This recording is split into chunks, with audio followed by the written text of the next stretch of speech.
種玩意咩都 ชักมันยังไม่ฉุดแค่คงไม่เอาไหนภายใน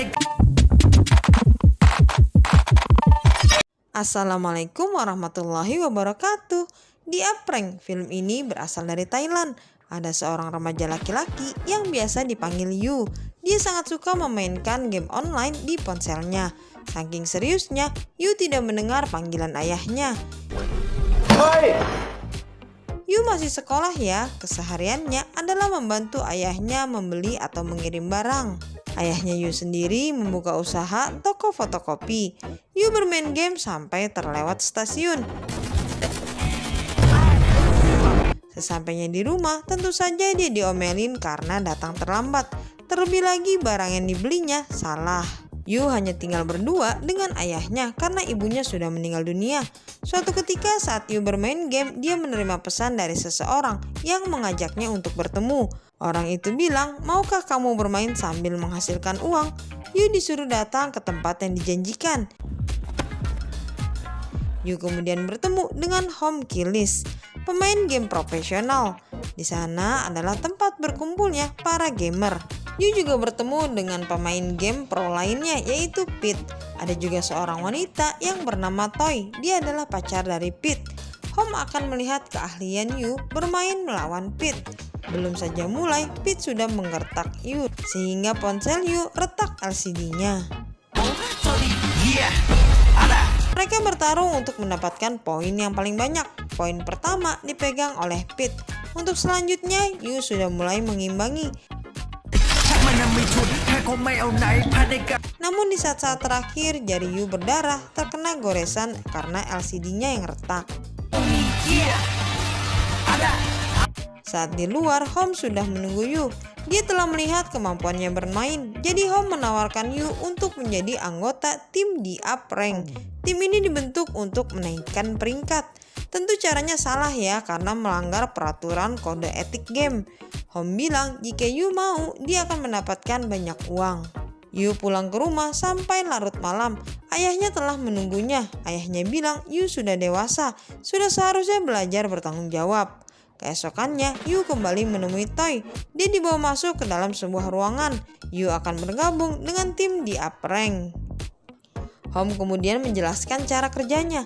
Mereka akan mencari klien yang ingin peringkatnya tinggi dalam permainan game tapi tidak punya kemampuan bermain dengan baik. Jadi mereka akan mencari gamer profesional yang bisa menaikkan level gamenya.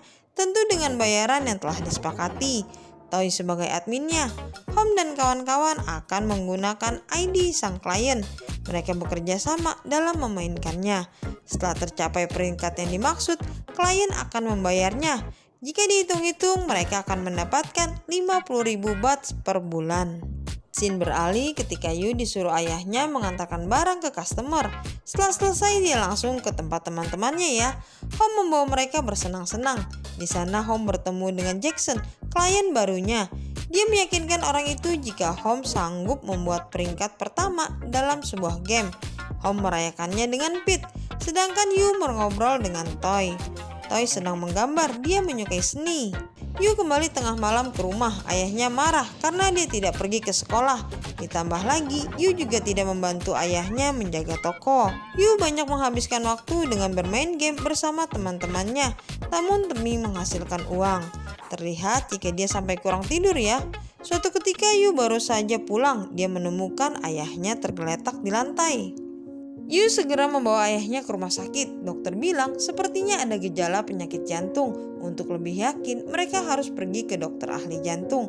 Ayahnya kemudian menembus obat. Saat itu, Yu yang membayarnya. Suatu malam, Hom mendatangi seorang rumah rentenir. Dia meminjam uang 1 juta baht. Dia berjanji dalam 1 bulan akan melunasi hutang beserta bunganya. Ternyata yang dilakukan Hom dengan uang 1 juta baht itu adalah membeli 50 buah ponsel. Dia akan merekrut karyawan paruh waktu untuk bermain game. Yu bilang dia kenal seorang anak yang mahir bermain game, namanya adalah Pluto. Pluto dan teman-temannya datang ke tempat Hom untuk mengambil ponsel. Sebagai jaminannya, kartu identitas mereka ditahan. Setelah selesai, ponsel tersebut akan dikembalikan kepada Hom. Pluto dan teman-temannya akan mendapatkan uang. Home juga menyuruh Pete untuk bergabung dengan tim e-sport. Pete disuruh mengambil pemain pro dengan sistem bagi hasil. Tapi tidak semua semulus yang direncanakan. Pete mulai kehilangan konsentrasi bermain. Tim e-sport mulai mencemooh dirinya. Pete kemudian menelpon Toy tapi tidak diangkat. Karena Toy sedang melihat-lihat pameran seni yang ditemani oleh Yu. Setelah selesai, Toy pulang. Pete sudah menunggunya di sana. Paman Home datang berkunjung ke rumah. Ternyata Home berambisi untuk melunasi pinjaman di bank agar rumahnya tidak disita. Masalah mulai muncul ketika Pete tidak bermain game lagi. Dia malah berada di bar. Home kemudian mendatanginya. Pete bilang dia sedang lelah saja. Tapi kata Home, jika Pete seperti ini terus, kita bisa bangkrut. Pete kemudian kembali ke markas mereka. Pete mulai cemburu ya melihat Yu dengan Toy. Pete mulai kehilangan kendali. Toy kemudian membawanya ke atap. Sementara itu, Home menyuruh Yu untuk menggantikan posisi Pete di tim e-sport. Pete dan Toy terlibat pertengkaran di atap. Pete menyinggung masa lalu Toy di mana video asusila Toy pernah beredar di media sosial. Dia mengatakan Toy sebagai wanita murahan. Selang beberapa waktu, Pete menghabiskan waktunya di bar. Dia dihampiri seorang wanita muda yang memintanya untuk menaikkan peringkatnya dalam game dengan imbalan tubuhnya. Ternyata si wanita memeras Pete. Dia merekam video saat mereka bermesraan. Pete meminta tolong kepada Home. Kalau Pete tidak membayar 500.000 baht, maka video itu akan disebar. Kata Home boleh saja asal Pete kembali bermain untuknya dalam tim e-sport. Masalah bermunculan kembali. Pluto dan geng anak-anaknya belum menyelesaikan pekerjaan mereka dengan alasan ada ujian anak SD. Tapi kata Home tenggat waktu mereka hampir sampai. Pete mengantar Toy pulang ke rumah ke kontrakannya. Toy masih marah dengan Pete, dia meminta putus. Bukannya meminta maaf, Pete malah menyinggung video asusila Toy yang bocor di media sosial. Di lain tempat, rentenir kembali mendatangi Home. Dia bilang tenggat waktu Home sudah hampir habis. Home harus segera membayar hutangnya, kalau tidak dia akan tahu akibatnya. Suatu hari, Pete membawa Pluto ke markas. Dia berlaku kasar karena Pluto mengambil pekerjaan dari orang lain. Home juga tersulut emosi karena kliennya terus menerornya. Home kemudian menyuruh Pluto untuk pulang. Ada satu klien yang diblokir ID-nya. Home menyalahkan Pete karena Pete yang memainkan ID orang itu. Pete yang tidak terima memutuskan untuk keluar dari tim. Adegan berpindah saat Toy dan Yu berbicara di atas atap. Kata Toy, setelah dia berhenti dari sini dia akan fokus ke seni. Sedangkan Yu ingin menjadi gamer profesional. Jadi mereka berdua datang ke pertandingan para gamer profesional.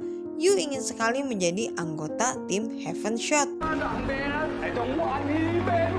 Hubungan Toy dan Yu menjadi semakin dekat.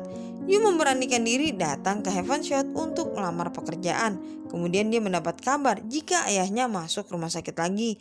Dokter bilang ayahnya harus menjalani bypass jantung dengan biaya 300.000 baht. Di lain sisi, Home mendatangi Pete. Pete telah membuat akun atau tim baru yang sama dengan Home, tapi harga yang ditawarkan kepada kliennya jauh lebih murah. Pete juga tahu jika wanita yang memeras Pete adalah suruhan dari Home. Wanita itu sekarang menjadi kekasih sekaligus partner Pete dalam mengembangkan karirnya. Home bertemu dengan Jackson kembali ya. Jackson meminta 20 ID peringkat yang ingin dinaikkan levelnya. Dia akan membayar mahal, tapi Jackson meminta dalam waktu 2 minggu sudah selesai. Sementara itu, Yu diterima sebagai anggota baru dari Heaven Shot. Saat dia di sana, dia menerima kabar jika Pete mengalami kecelakaan mobil. Yu langsung menemui Pluto. Dia tahu kalau itu adalah perbuatannya. Kata Pluto, dia hanya disuruh oleh Home. Dia tidak tahu kalau kondisinya akan separah ini. Yu yang marah kemudian mendatangi tempat Home bersama dengan Toy. Mereka berdua komplain soal sikap Home yang begitu kejam menyingkirkan Pete sebagai saingan bisnisnya. Padahal mereka dulu adalah teman akrab. Akhirnya Toy memutuskan untuk pergi dari sana. Dia keluar dari tim. Tapi Yu terpaksa tinggal karena Yu butuh biaya untuk operasi ayahnya. Home akan memberikan 200.000 baht kepada Yu asal mereka berdua bekerja sama menaikkan peringkat 20 ID yang diminta oleh Jackson. Jadi dimanapun mereka berada, mereka berdua harus bermain games. Pete sudah mulai terlihat pulih ya, tapi Home menyebarkan ulang video asusila Toy. Toy terpaksa mengubah penampilan dirinya agar ia tidak digunjing oleh orang-orang. Sementara itu, karir Pete sudah tamat ya karena tangannya cedera. Home dan Yu akhirnya berhasil menaikkan 20 ID yang diminta oleh Jackson.